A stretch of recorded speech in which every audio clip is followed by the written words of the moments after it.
Formula ఈ car race కేసులో మాజీ మంత్రి కేటీఆర్ పై కేసు నమోదైంది. గవర్నర్ జిష్ణుదేవ్ వర్మ అనుమతి ఇవ్వడంతో ఏసీబీ కేసు నమోదు చేసింది. గవర్నర్ అనుమతిని ప్రభుత్వం ఏసీబీకి పంపింది. ఇక విచారణ వేగం అందుకునే అవకాశాలు కనిపిస్తున్నాయి.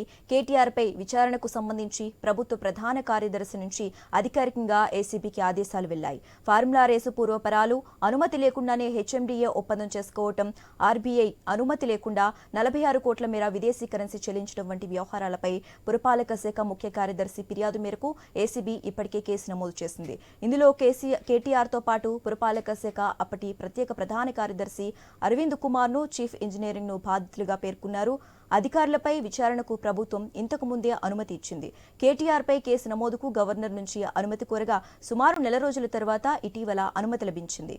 ఫార్ములా ఈ కార్ రేసు కేసులో మాజీ మంత్రి కేటీఆర్ పై కేసు నమోదైంది. ఇక ఇదే అంశానికి సంబంధించి మోర్ అప్డేట్స్ మా ప్రతినిధి రవిచంద్ర అందిస్తారు. రవిచంద్ర, శశిరేఖ A1 గా మాజీ మంత్రి కేటీఆర్ పై, మాజీ మున్సిపల్ శాఖ మంత్రి కేటీఆర్ పై కేసులు నమోదు చేసింది ఏసీబీ. A2 గా అరవింద్ కుమార్, ఐఏఎస్ ఆఫీసర్ అరవింద్ కుమార్, ఆయన కూడా అప్పుడు ప్రిన్సిపల్ సెక్రటరీగా ఉన్నారు. ఇక్కడ మున్సిపల్ శాఖకు సంబంధించి ఆయన కూడా A2 గా నమోదు చేసింది, కేసులు నమోదు చేసింది. ఆ తర్వాత హెచ్ఎండిఏ చీఫ్ గా అప్పట్లో వ్యవహరించిన బిఎల్ఎన్ రెడ్డిపై A3 గా కేసులు నమోదు చేసింది. ఈ విధంగా కేసులు నమోదు చేసి విచారణకు రంగం సిద్ధం చేసింది ఏసీబీ అని చెప్పుకోవచ్చు. ఇప్పటికే 4 సెక్షన్ల కింద నాన్ అవైలబుల్ కేసులు నమోదు చేస్తుంది ఏసీబీ. అందులో సెక్షన్ 13(1) క్లాజ్ 1, 13 క్లాజ్ 2, దాంతో పాటు 404, 120B ఈ విధంగా సెక్షన్లు 4 సెక్షన్ల కింద ఇవి నాన్ అవైలబుల్ కేసులు. వీటి మీద ఈ కింద కేసులు నమోదు చేసింది. అయితే KTR ఆదేశాలతోటే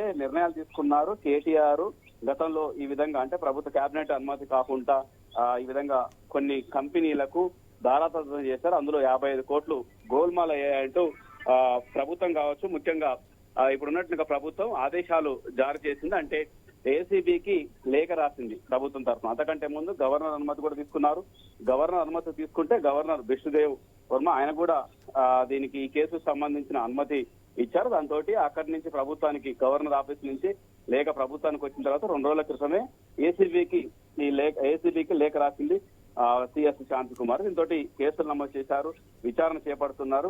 prevention of corruption act కింద ఈ కేసు నమోదు చేసేసి ఈ విధంగా కేసులు విచారణ చేపడుతున్నారు ఏసీబీ అధికారులు. అయితే ఇప్పటికే నాంపల్లి నుండి ఏసీబీ కోర్టుకు కూడా ఈ వివరాలు అందించారు. దీంతో ఇక నుంచి విచారణ చేపడతారు. ఇందులో A1 గా ఉన్నట్టు కేటీఆర్ ను విచారిస్తారు, A2 గా ఉన్న అరవింద్ కుమార్ విచారిస్తారు, A3 గా ఉన్న బిఎల్ఎన్ రెడ్డిని కూడా విచారిస్తారు. వీళ్ళు గోల్మాల్ అంశంలో కాకుండా, మన దేశానికి సంబంధించిన కాకుండా వివిధ దేశాలకు సంబంధించిన ఈ ఫార్ములా ఈ కేసు సంబంధించిన కంపెనీలకు, సంస్థలకు కూడా డబ్బులు మళ్ళాయి. కాబట్టి అలా మళ్ళాలంటే ఆర్బీఐ అనుమతి తీసుకోవాలి. ఆర్బీఐ అనుమతి తీసుకోకుండా ఎలా మళ్లిస్తారంటూ ఈ విధంగా విదేశీ సంస్థలకు డబ్బులు మళ్లించడం అనేది ఆర్బీఐ అనుమతి లేకుండా మళ్లించారు. దీని మీద పూర్తి స్థాయిలో విచారణ చేపట్టి తగు చర్యలు తీసుకోవాలంటూ ప్రభుత్వం ఆదేశాలు జారీ చేస్తుంది. దీంతో ఏసీబీ కేసులు నమోదు చేసి విచారణ చేపడుతుంది. ఇప్పుడు పొలిటికల్ విషయమే.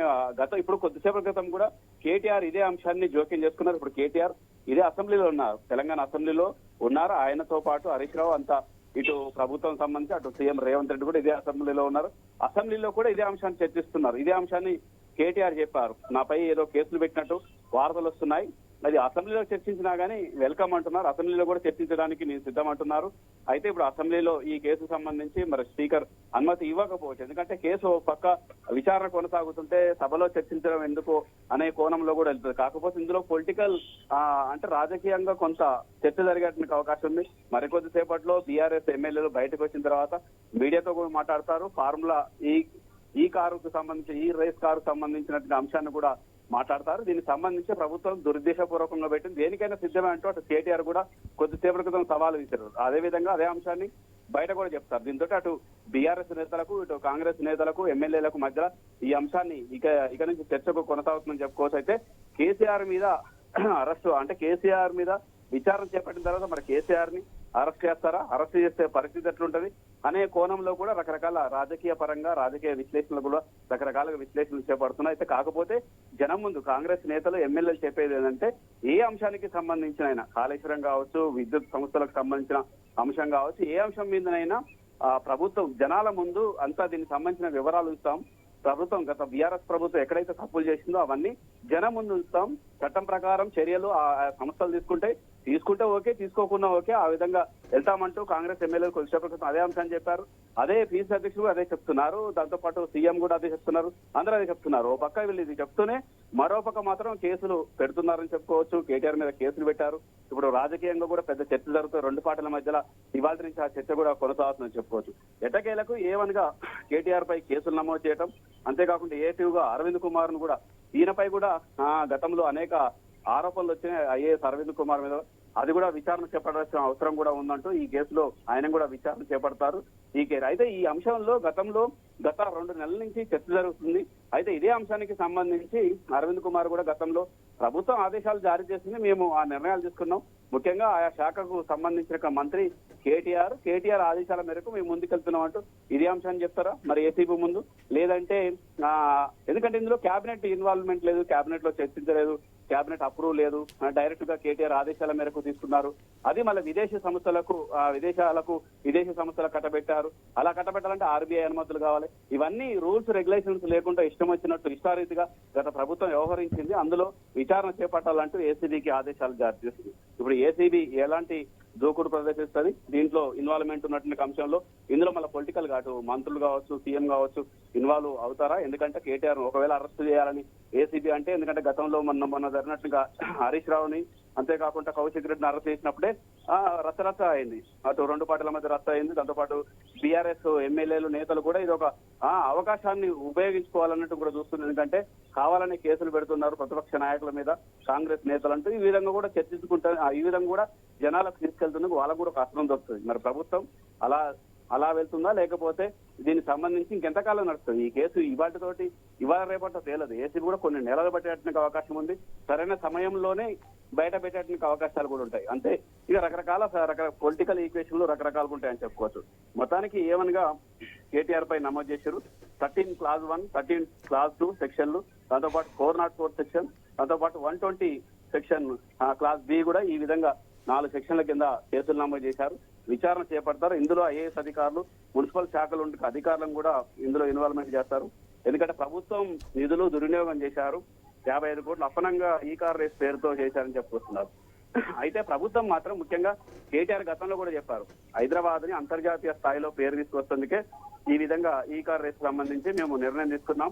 ఎందుకంటే ఈ కార్ రేస్ సంబంధించి ఎక్కడ జరిగినా కానీ ఆ సిటీకి ప్రపంచవ్యాప్తంగా కాస్త పేరు వస్తుంది, మంచి పబ్లిసిటీ ఉంటుంది, ఫోకస్ ఉంటుంది, అన్ని రకాలు కూడా బాగుంటుంది. ఒక స్పోర్ట్స్ లెక్క అంటే మిగతా వరల్డ్ గేమ్స్ జరిగినట్టు ఈ విధంగా ఉంటుంది. దాంతో ఫోకస్ పెరుగుతుంది, ఇంటర్నేషనల్ సిటీ లెక్క కనిపిస్తుంది, కాస్మోపాలిటన్ సిటీ లెక్క హైదరాబాద్ ని ఫోకస్ చేసేట ఉద్దేశంతో మేము ఆ నిర్ణయం తీసుకున్నట్టు గతంలో కూడా కేసీఆర్ మీడియాతో అనేక సార్లు చెప్పారు. ఇప్పుడు కూడా అదే అంశాన్ని చెప్పేటనికి ఆస్కారం ఉంది. మరి చూడాలి ఏసీబీ ఏ విధంగా విచారణ చేస్తుంది. ఆ తర్వాత ఇందులో మరి 55 కోట్లైనా 46 కోట్ల, కొంతమంది 46 కోట్లు అంటున్నారు, 55 కోట్లు అంటున్నారు. అంటే దీనికి సంబంధించి ఇంకా పూర్తిగా రాలేదు. అసలు ఇదంతా గోల్మాల్ ఎంత జరిగింది అనేది ఏసీబీ తేల్చాలి. ఎవరికి వారు లెక్కలు చెప్పడం కంటే, ప్రభుత్వంలో ఉంటే వాళ్ళు లెక్కలు చెప్పడం కంటే ఏసీబీ విచారణ సంస్థ ఏసీబీ చెప్పాలి.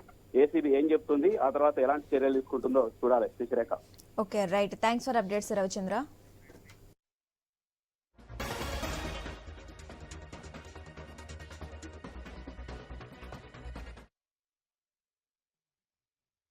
ఇవాళ ఇప్పుడే చెప్తా ఉన్నారు, నాకు మిత్రులు వచ్చి మా ఎమ్మెల్యేలు చెప్తా ఉన్నారు. నేను తమరిని రిక్వెస్ట్ చేస్తా ఉన్నా సార్, ఏదో శాసనసభ సమావేశాలు జరుగుతున్న సందర్భంగా నేను మిమ్మల్ని రిక్వెస్ట్ చేస్తా ఉన్నా సార్, ప్రభుత్వాన్ని కూడా కోరుతా ఉన్నా. నిజంగా ఈ ప్రభుత్వానికి చిత్తశుద్ధి ఉంటే, ఈ ప్రభుత్వానికి ఏమైనా ప్రజలకు వాస్తవాలు తెలవాలన్న విషయంలో వారికి ఏమైనా నిజంగానే ధైర్యం ఉంటే, దయచేసి ఈ రేసులో ఏదో కుంభకోణం జరిగిందన్నారు కదా, దాని మీద చర్చ పెట్టండి, మొత్తం సమాధానం చెప్పడానికి నేను సిద్ధంగా ఉన్నానని చెప్పి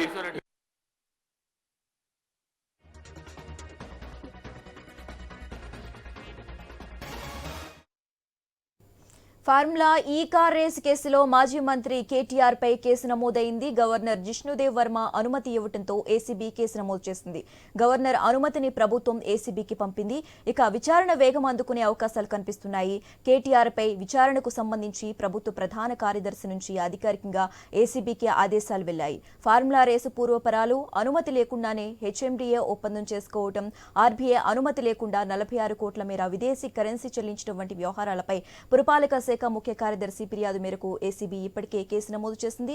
ఇందులో కేటీఆర్తో పాటు పురపాలక శాఖ అప్పటి ప్రత్యేక ప్రధాన కార్యదర్శి అరవింద్ కుమార్ను, చీఫ్ ఇంజనీరింగ్ను బాధ్యులుగా పేర్కొన్నారు. అధికారులపై విచారణకు ప్రభుత్వం ఇంతకు ముందే అనుమతి ఇచ్చింది.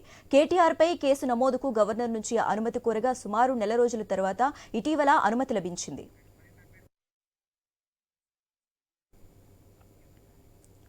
రైట్, ఇక ఇదే అంశానికి సంబంధించి మరింత సమాచారం మా బ్యూరో చీఫ్ రాజు ఫోన్ ద్వారా అందిస్తారు. రాజు,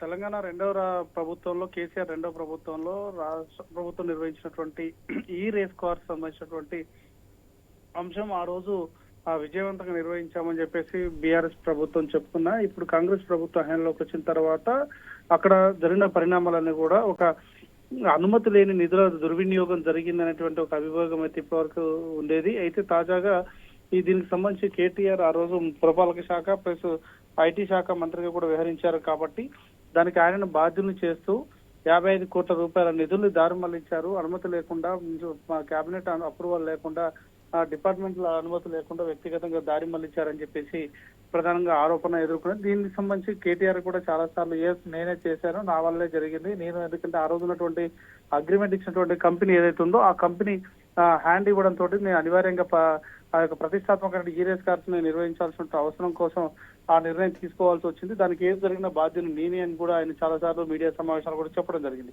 సో ఇవన్నీ ఆధారాలను దృష్టిలో పెట్టుకొని ఈ రోజు కాంగ్రెస్ ప్రభుత్వం కేటీఆర్ పైన కేసుకు నమోదుకు అవకాశం ఇవ్వాలి, ఆయన అరెస్ట్ ఆమోదు ఇవ్వాలని చెప్పేసి, అనుమతి ఇవ్వాలని చెప్పేసి గవర్నర్ కూడా కలిసి కోరడం జరిగింది. సో గవర్నర్ కలిసి కోరిన నేపథ్యంలో నెల రోజుల కింద జరిగినటువంటి పరిణామాల్లో ఈ తాజాగా గవర్నర్ కూడా ప్రభుత్వానికి కేటీఆర్ అరెస్ట్ పట్ల అంగీకరించినట్టుగా, అనుమతించినట్టుగా కూడా వార్తలు రావడం జరిగింది. తాజాగా ఏసీబీ ఈ రోజు సంబంధించినటువంటి కేసులో దాదాపు 46 కోట్ల రూపాయలు దారిమల్లి అయ్యానటువంటి అంశం పైన A1 గా నిరూపిస్తూ కేటీఆర్ ను, ఆ రోజు ఉన్నటువంటి మంత్రిగా కేటీఆర్ ను, అదేవిధంగా పురపాలక శాఖకు సంబంధించిన ముఖ్య కార్యదర్శిగా ఉన్న అరవింద్ కుమార్ ను కూడా ఈ కేసులో చేర్చూ కొద్దిసేపటి క్రితం నిర్ణయం తీసుకోవడం జరిగింది. ఈ సెక్షన్ల ప్రకారం కేటీఆర్ కు నోటీస్ ఇవ్వడం జరుగుతుందని చెప్పేసి కూడా తెలుస్తా ఉంది.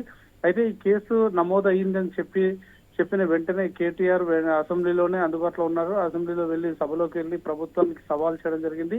ఇలా తప్పుడు ప్రచారం చేయడం, తప్పుడు అంశాలు చెప్పడం కాదు, తనపైన నిజంగా అభియోగం లేపగలిగితే దానికి సంబంధించినటువంటి సాక్ష్యాలు ఉంటే బయట పెట్టండి, దమ్ముంటే చర్చ పెట్టండి అని చెప్పి కూడా ప్రభుత్వానికి సవాల్ చేయడం జరిగింది. సో దీంతో అటు ప్రభుత్వం కూడా ప్రతిష్టాత్మకంగా తీసుకున్నటువంటి సందర్భం అయితే కనిపిస్తా ఉంది.